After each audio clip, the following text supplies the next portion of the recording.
Now, the Prime Minister of the United Kingdom, Theresa May, is taking control of Brexit negotiations and will direct strategy from her own office. The move comes after months of tensions between the former Brexit Secretary, David Davis, and May's chief Europe advisor, Oliver Robbins, who she increasingly turned to for advice. May's decision to take control of the Brexit talks reinforces her drive to keep close to the European Union. Piers Hillier is the CIO at Royal London Asset Management. He's still with us. The last time she tried this was collective agreement at Cabinet. It was agreed on a Friday at Chequers. It lasted all of 48 hours. Every time she tries to take control of Brexit, it goes splendidly wrong. How bad is it? And I put it to you that FDI is the personification of everything that is pretty tough in the UK. Take a look. This is FDI. How splendidly badly is it going, or not, as the case may be? Yeah, so I mean, obviously that chart you've got there is a very long time series. That takes you back to the 1970s.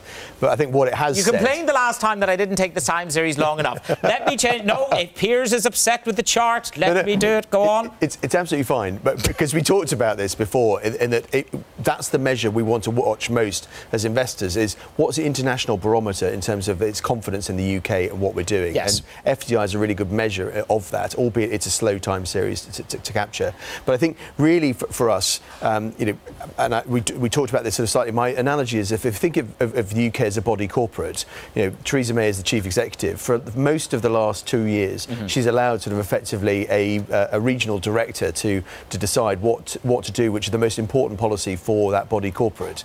And finally, now she's actually stepping up herself, saying, right, I'm going to lead the charge. This is critical for our nation to drive an aspect forward. My one slight nervousness is if you remind ourselves when she was flying high in the polls just before our election back in 2017, she won the local elections and the Conservative Party won them with a landslide majority. Within a month, because of poor advice from her own office, she almost lost the election last year. And so my one nervousness here is that by doing this and taking control, which is what you need leadership in a time of crisis, you've got to make sure that you actually take the troops with you. And that's my one sort of air of caveat at this point in time. We have a story this morning. We've looked at volatilities on the pound. I've raised this before, that vol is incredibly low. JP Morgan would say, look, volatility is low. JP Morgan Private Bank, I should add.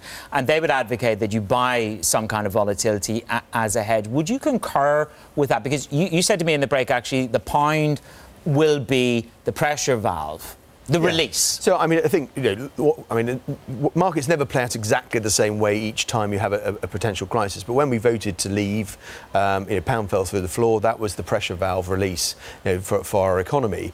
At this point in time, I think the one thing that makes us most nervous is that there's assumption that's your outlet again. But what we get to at this point is that was the immediate reaction as people try and work out what does that mean structurally.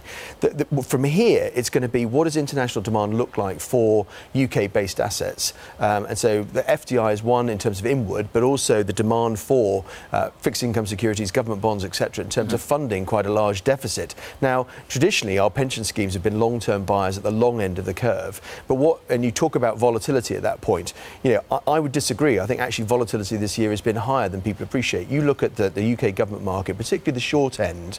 We've seen, say, 10-year gilt yields start the year at 119, get as high as 160, go through 119 last week, and we're back at 124. Now, I mean, those are huge swings in terms of actually trying to think about long-term financing of an economy. And I think this uncertainty in some ways is why that volatility is there.